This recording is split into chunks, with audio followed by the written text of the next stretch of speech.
Hello, hello, hello. Hello there, Emma. Hello, my darling. How are you?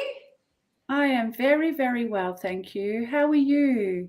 Yeah, I'm great, thank you, darling. Start of the school holidays, feeling Yes, fine, ready yes, for yes. a wonderful session, my love. Yeah, absolutely. Hello, everybody, and welcome. Welcome if you're joining us live, if you're watching the recording. I had a beautiful email from the incredible Val this morning who sent me a message just saying that she's so grateful for these sessions, that even though she can't attend them live, she's watching all of the recordings and getting so much value out of them. So welcome, everybody, no matter where you are from around the world. We love having you here on Your Superstar Self-Image. We are here every Monday at 12 p.m. live, 12 p.m. Melbourne, Sydney time live. But if you do want to get a copy of the recording, please do send us your email address and we'll send that out to you. So welcome, welcome, welcome. So, Emma, it's great to be with you again today. And last Monday, we were thrown with challenge after challenge. I know. We're off to a good start so far. The music stopped, and we can hear and see each other. I know. Yeah. I was just talking. I think I was talking to myself last week, my love. Yes, we were for a while. So those of you that are watching this, you probably didn't get the recording from last week because it was a schmozzle. We do get that from time to time with technology these days. So, it wasn't working. There was background music that we couldn't get rid of.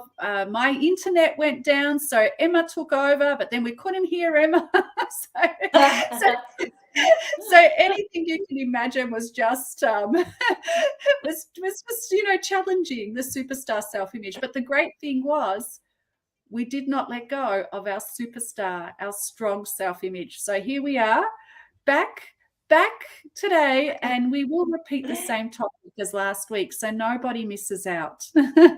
Beautiful. I love that. And I love that we both just kept going. Even though there was no one that could hear me, I was telling a wonderful story. You all missed it. It was amazing. Keep us in suspense. FOMO. We've got real FOMO now. So you're going to have to repeat that story, Em. What a classic. What a classic. Oh, beautiful, darling. I was thinking of you this morning, my love, because I went for a swim and wasn't long after I'd started working with you a couple of years ago that I went for a swim and saw dolphins. Oh, And wow. it was such a big thing, and I remember talking to you about it. And this morning they were back. Well, there was only one back, but I thought, Okay. isn't that amazing? On the day that I'm going to speak with Suzana, I see a Wow. dolphin. Wow. They are Yeah. such beautiful creatures and bring so much joy to the day, don't they? They're special. Wow. An Yeah, incredible way to start the day, that's for sure. absolutely.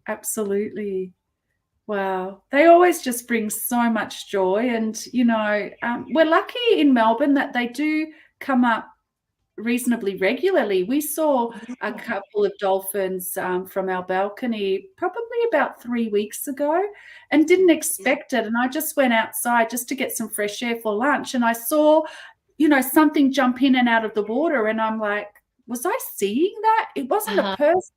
And then it stayed underwater, and I knew I had seen something. I thought, okay, it can't be a person because it was underwater for too long. And and then it ended up being a couple of dolphins, and they just swam around for hours. It was so beautiful. I was like a child, that excitement that you get as a child. Yeah. Yeah. So Yeah, for sure. I trained a girl this morning, and she told me on the weekend, one swam under her and breached right in front of her, like did this, and she said it was so close she could see like scars and she could see scars and scratches on its body, like it swam under her. And when it swam under her, she said at first she thought it was a stingray because she saw the big sort of grey shape, and then it's come up straight in front of her, and I'm like, oh, that is magic. I mean, that is just unbelievable.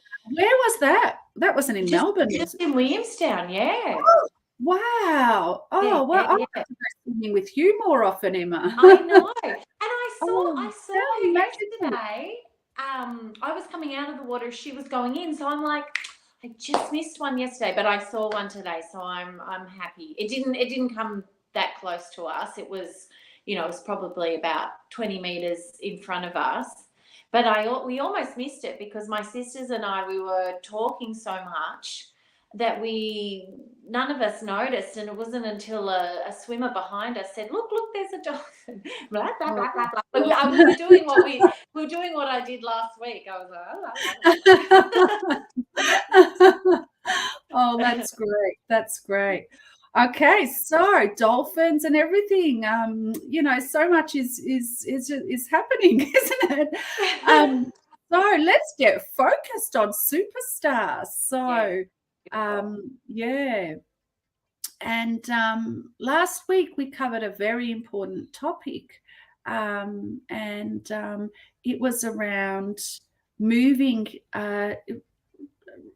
if I remember correctly, around the manifestation and moving thought and imagination into the physical. And you were sharing just a beautiful experience that really gave life to this. Do you want to share it again? Yeah, definitely. Well, I mentioned last week that when we first started working together, I wrote out a list of all the things that I would, my goals and my dreams and what I would love to achieve. And I remember writing that I'd have my own fashion brand, which is something I've always dreamed about since I was a little girl.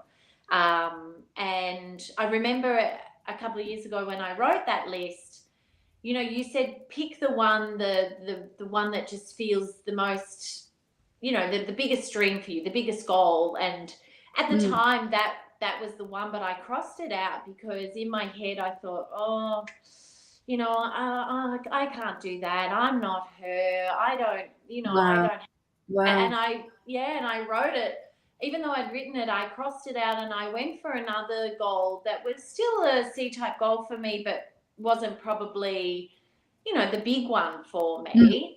And then, obviously I was able to achieve that goal, and then was able to achieve smaller goals. And it wasn't until sort of the back end of last year I was looking through all my notes and I saw that goal and I thought, yes, of course.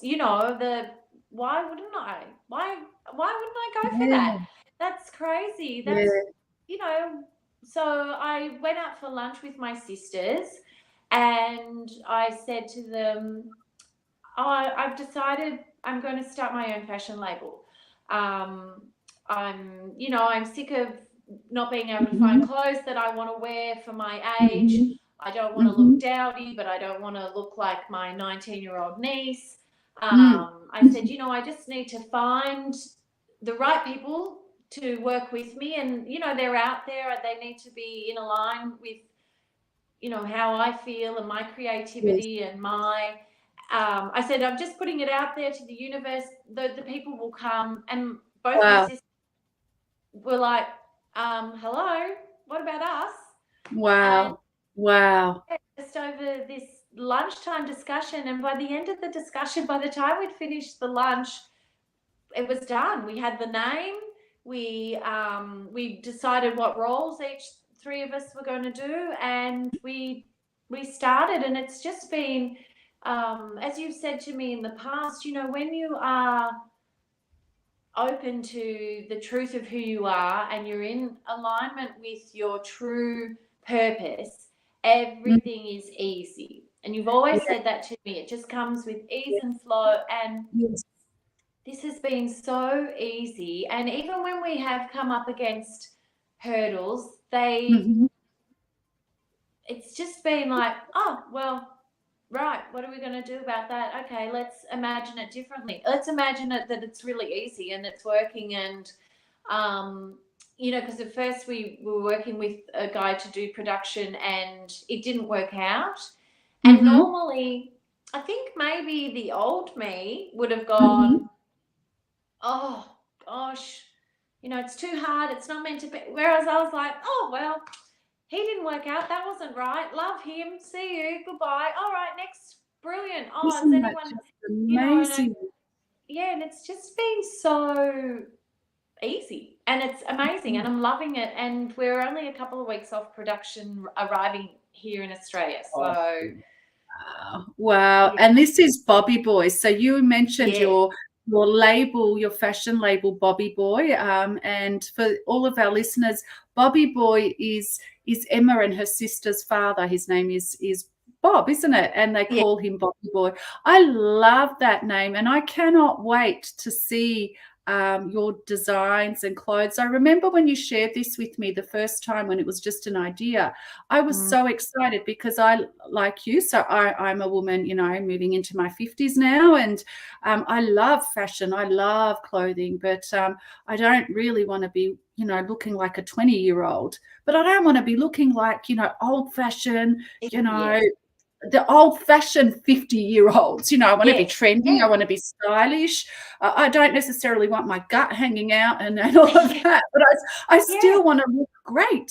So when you announced that you would, because your experience is styling and fashion design, when you announced that to me, it was months and months ago now, I was super excited. So congratulations. And Thank you. I look forward, and I think all of our listeners and followers are looking forward to having a look at your beautiful items in Bobby Boy.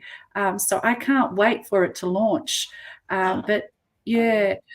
But what I love about your story is you actually share through experience, Emma, the principles of how a big goal, a big fantasy that you didn't know was possible for you, how it moved into the physical, how you are actually living one of your C-type goals and one of your big dreams now. So you said, and if you follow your journey and what you shared, and I want to just go through it for our viewers, for our listeners, because it's a beautiful example of how things actually start to manifest. And you, first of all, what you said, so you wrote out your list of things that you want, and this one came up to have your own fashion label, but you felt that it was too big a dream for you, so you went for something that was a bit more realistic. And when you started to succeed and to see that lesser of not lesser, but the goal that you felt was more realistic come into the physical, then you thought, right, well, I'm going to go for my big dream, my big passion that you felt was unrealistic at some point. And there's a few things there. So you just put it out there to your sisters, saying, I'm just putting it out there. The right time, right people will come.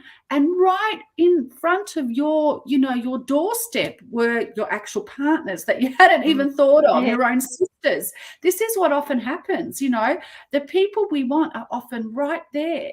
And then it didn't work out with that one man that you worked with. Rather than getting stuck and stressed with, him, oh, well, not meant to be, sending him love, the perfect person is going to come, to help us with this. And it did. And staying in the wish fulfilled, or imagining it the way that you would love to have it, eventually what happens is you start to believe in yourself. You start to believe in the dream. You are energetically aligned with the results that you want. So what that does is start to open the door for you. But also an important point that you made, you had conviction. You didn't address that. You didn't say, I had absolute conviction, but you had absolute belief. And this is something that I was talking to in my coaching call this morning to my clients. We've got the most beautiful community. How deep is your belief? Do you absolutely know? Are you convinced that this is yours? Because without that conviction, a number of things happen. The hero's journey is not called the hero's journey for no reason. It's every single person, 100% of everyone watching this now, people that are watching it live, people that will be watching it in future, the millions of people around the world have got potential to achieve their goal. 100%, everyone has. However, I reckon only 1 to 5% will achieve their goal. Okay. And the reason is because most people do not believe that something better is available for them. They do not believe that, that they can have the thing that they want. So it's not their potential that's the issue. It is their belief. It is their conviction. And I love your story, Well, we'll just imagine it different. It will happen. It'll happen with ease. And the belief that it will happen with ease aligns you with ease. So therefore, that's what's coming back to you. It is the law of cause and effect. I love it. I love it. All of your stories that you've shared with us are such inspirations to our beautiful community. You just reminded me when you were talking about that, Suzana, and I believe in the past, before I had spent time with you, and I would have probably fixated on all the things that could go wrong. Where's the money going to come from? What if no one buys it? Who do I think I am? I would have focused on all of that unnecessary chit-chat. But because of all the study that we've done together and all of the readings, and those thoughts have not once entered my mind throughout this journey of Bobby Boy. It's always been about, this is so exciting, this is so much fun. I don't care if anyone buys it. I'm going to look fantastic. I'm going to be wearing it. I love it. I want to look fantastic too, so I'll be buying it, okay, please. Yeah. But I've not ever once thought about, oh God, can I really afford to do this? Like, it's just, and it's so funny because you know what? Because I haven't been thinking about those things and then bringing that into my life. I've just been thinking, this is so much fun. Oh my God, I love this.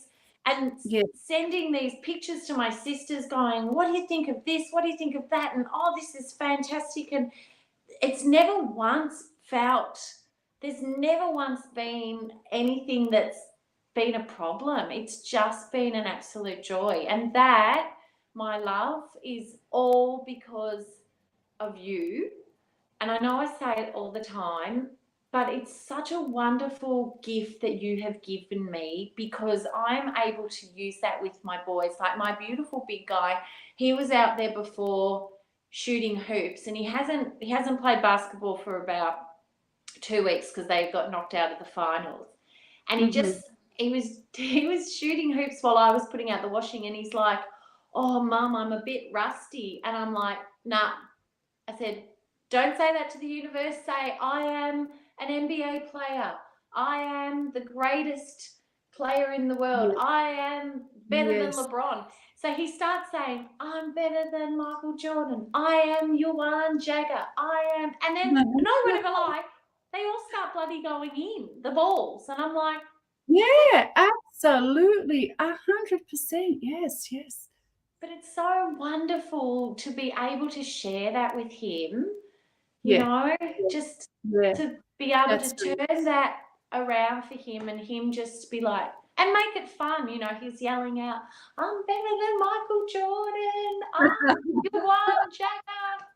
Yes, absolutely. It is. I have been, and I shared this in my coaching program this morning too. The past weekend I've been absolutely obsessed with watching interviews, with Novak Djokovic after winning the 24th Grand Slam. He's my hero, knowing his history and what he's been through and all that and what he's achieved.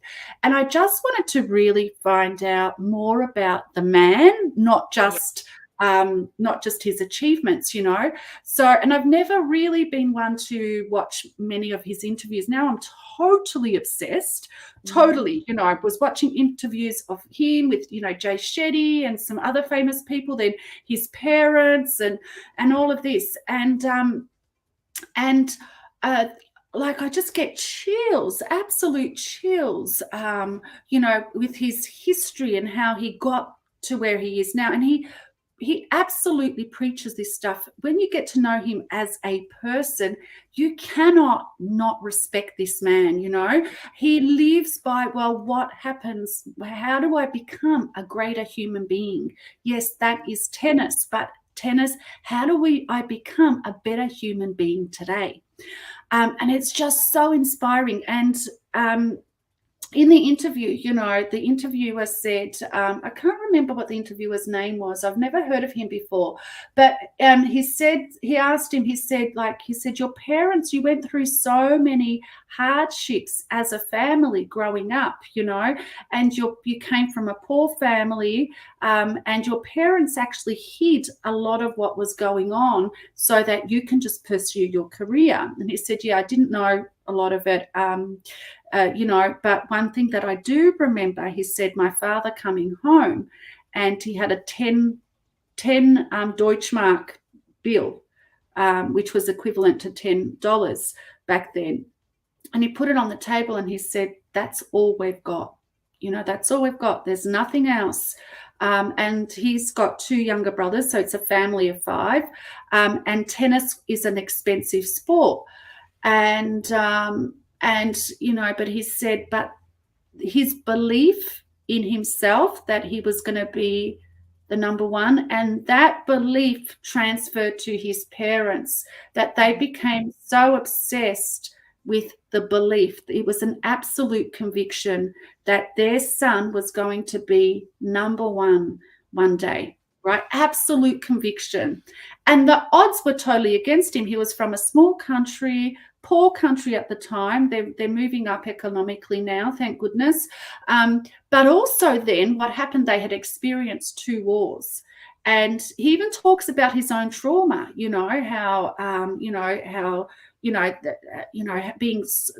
being present in the moment, and when the trauma comes up, trying to breathe through it and things like that. But he spoke about, as a child, how as a family they'd have to run down in the bunkers because they were being bombed, and 3,000 people were killed in their country in 99. So he was, I think, a teenager then. So even through all of these setbacks, even through not having the money, even through the trauma of experiencing war as a child, he and his family held on to the firm belief that he was going to be number one. And that actually, he utilized his challenges to actually strengthen him and strengthen his will. Rather, it gave him a purpose to get even better, rather than, no hope, we're from Serbia, it's a small country, no one's going to fund us, we don't have money, you may as well just give up, which most people would, right? So in his journey, you can clearly see that the image of I am number one in the world was absolute conviction. They did not waver. So no matter what the external situation threw upon him and his family, he had the drive and the passion, because of that obsession, to keep going every day. They were friggin' bombing the crap out of the country with depleted uranium. He kept going, even through the trauma. I can't even imagine it, as an adult, even how traumatic that would have been, let alone, for a teenager or a child or a family that's trying to survive, but their conviction was, you got to keep going. Yep, this is what's happening. The conviction and desire, that conviction was so strong that the challenges they were having fueled his desire, and that image of his success became even stronger. So that's an example of worst atrocity, and coming from poverty to, no doubt, whether you like him or not. I mean, people don't know him and they're judging him, right? Which is unfair, I think, but they've not achieved anything like that in their life. And you've achieved this, something that not many people have achieved at all. and that, you know, you can choose to do that, or you could choose your setbacks to just hold you back and be ordinary and find excuses. Imagination is not a difficult thing to do.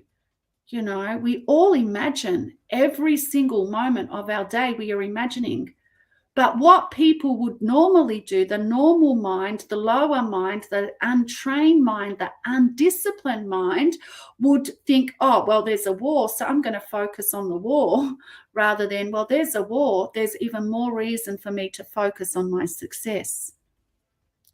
And the law of cause and effect, this is law for everybody. There's no different law for Djokovic than there is for Emma, or for Emma's beautiful son, Yowie, who's going to be the world's greatest basketball player, or for you watching this. This law applies for all of us, okay? It doesn't have favorites, okay? But it's up to you. Are you disciplined to stay with what it is that you want and know that it is here for you?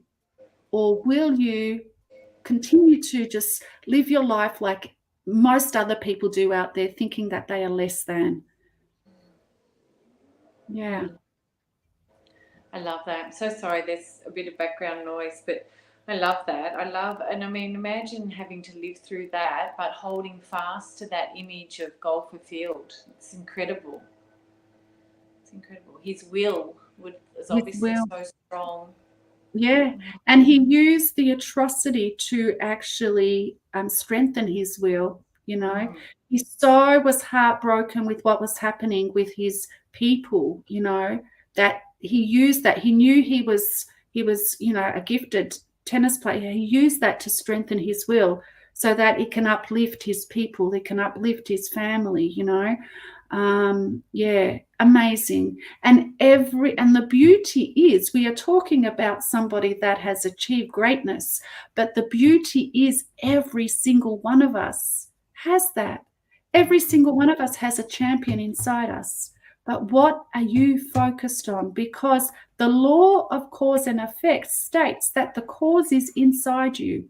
It's never external. It's never the economy. It's never the war. It's never, not having enough, or whatever you think it is, you know, not finding the right staff member, as you shared, you know. It's never that. It's always inside, always. That is the cause. So what are you thinking about? What are you focused on? How strong is your focus? And the external, which is the effect, okay, is what will happen after that. That's great. I love that. So, any last comments? Anything else that you'd love to share with our beautiful, beautiful followers and listeners, Em? No, I think that's beautiful. I love that cause and effect, and cause is what you're thinking about. That's, yeah, I love that. And no, I think that's beautiful, darling. I think that's a great way to finish up today. What's everybody thinking about? What are you focusing on? I think last week we asked everybody to write out what they wanted. So it's a nice reminder. What are you focusing on? Yeah, absolutely. Absolutely. So write out what it is that you want, refine your goal, and stay focused on that. And use your obstacles and your challenges as something to strengthen your will. Strengthen your will and your passion and your focus, and you will get there. You will get there at the right time. Thank you so much, everybody, for being with us. Emma, I love your stories. I love your boys, and they understand this material. Oh, my God, they need to come on the show one day. I'm going to have Yowie as a special guest. May we do that sometime? I would love to. That'd be amazing. That'd be amazing. Everyone's going to fall in love with Yowie. So, yeah. And, so to our listeners, Emma's going to take a little break to be with her boys, just a few weeks. And, she'll be back. Just family time is very, very, very important. So, so Emma's going to take just a little break, and I will be with you all next Monday. I know it's not going to be the same without Emma, but a little break for everybody, and we'll have Emma back on board when the time is right. Emma, thank you so much for this your beautiful energy, your sharing your stories, your inspiration, your success. Congratulations. I cannot wait for Bobby Boy. For your personal training sessions, and most of all, your beautiful heart. We all love you so much, and looking forward to having you with us again. Beautiful. Thank you, my love. I love you very much, and I'll be tuning in next week. Don't you worry. I'll be watching for sure. Great. Can't wait. Everyone, have a great week, and make the week ahead of you count, okay? What you do today does matter. Okay, so make today count, make tomorrow, make the rest of the week count, and do the homework. Lots of love to you all. Imagine it only the way you'd love it to be. Thank you so much. Bye-bye. Thanks, darling.